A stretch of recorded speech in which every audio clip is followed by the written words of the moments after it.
Halo semuanya, balik lagi di podcast Ilu Baby Lorenza.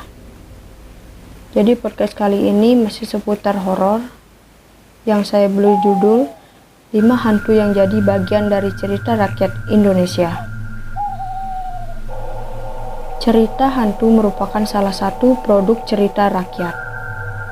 Cerita-cerita ini biasanya diwariskan secara turun-temurun.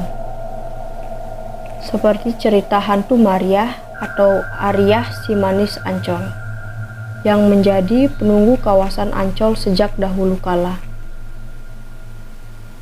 hingga cerita hantu kuntilanak, hantu dari Pontianak yang dikenal luas oleh masyarakat Indonesia.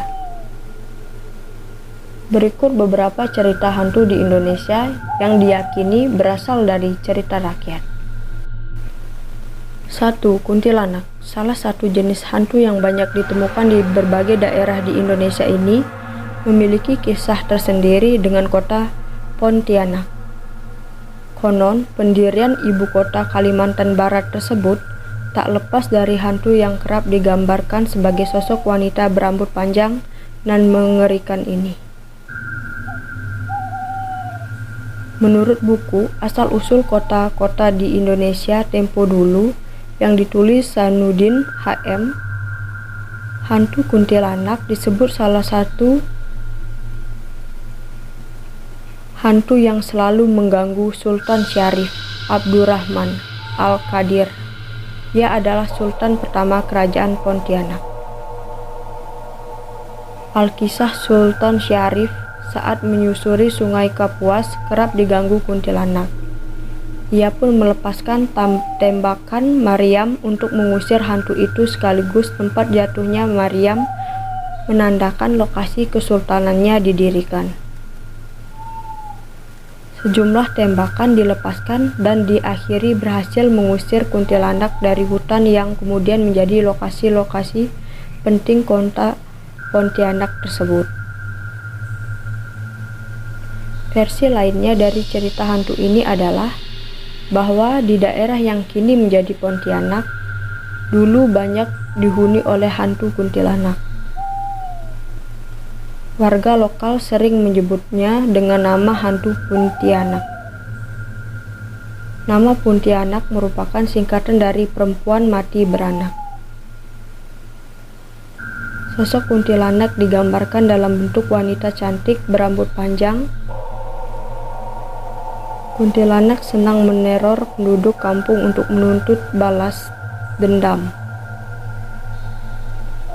Konon ia juga senang menyantap bayi dan melukai wanita hamil.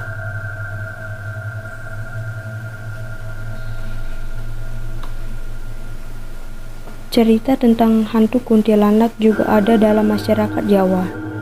Dikatakan bahwa sosok hantu ini suka menampakkan diri dan mengganggu. Tak hanya itu, kuntilanak juga bisa menyerupai orang-orang dikenal, seperti pacar dan orang-orang terdekat.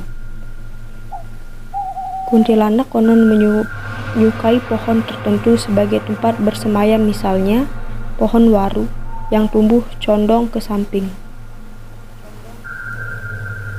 2. Si Manis Jembatan Ancol.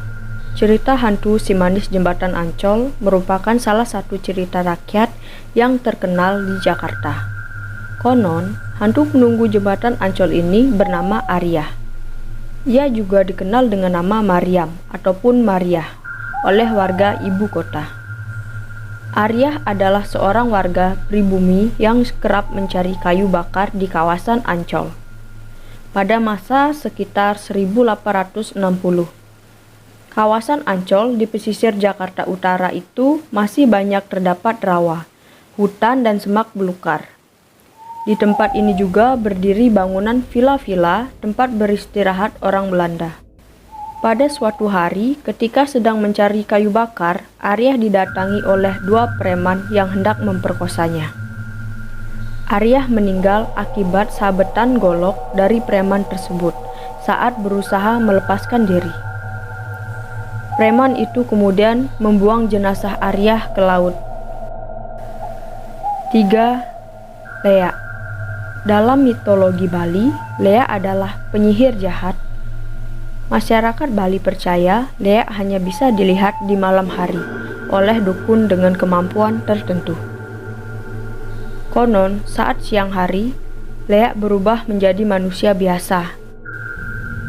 Saat malam hari, ia berada di kuburan untuk mencari organ-organ dalam tubuh manusia yang digunakan untuk membuat ramuan sihir. Ramuan sihir itu digunakan untuk mengubah bentuk leak menjadi seekor harimau, kera, babi, ataupun menjadi rangde, sesosok mitologi Bali. Bila perlu, leak juga akan mengambil organ dalam orang hidup. 4. Wewe Gombel. Wewe Gombel adalah sebuah cerita hantu yang populer dalam tradisi Jawa. Ia adalah hantu yang suka menculik anak-anak, tetapi tidak melukainya. Konon, anak yang diculik biasanya anak-anak yang telah ditelantarkan dan diabaikan oleh orang tuanya. Wewe Gombel akan mengembalikan anaknya jika orang tua dan warga berkeliling dan membunyikan bunyi-bunyian dari peralatan dapur. Alkisah, Wewe Gombel adalah roh seorang perempuan yang meninggal bunuh diri lantaran dikejar warga karena membunuh suaminya. Ia tega menghabisi suaminya karena berselingkuh dengan wanita lain. Sang suami selingkuh karena istrinya itu tidak bisa memberikan keturunan. Sebelum meninggal, perempuan itu gila dan hidup menggelandang. Versi lainnya menyebut Wewe Gombel berasal dari bukit daerah Gombel di sekitar Semarang. Di sana konon merupakan tempat pembantaian era kolonial sehingga menjadi angker. 5. Kuyang.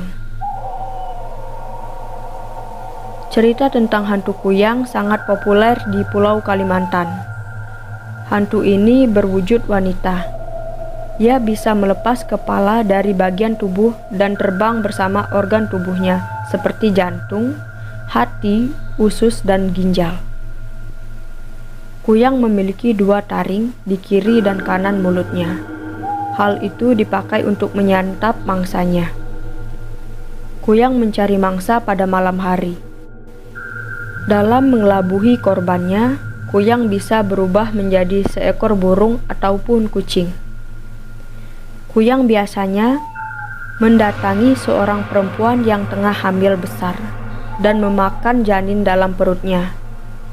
Selain di Kalimantan, makhluk ini juga dikenal oleh orang Sumatera yang disebut dengan palasik.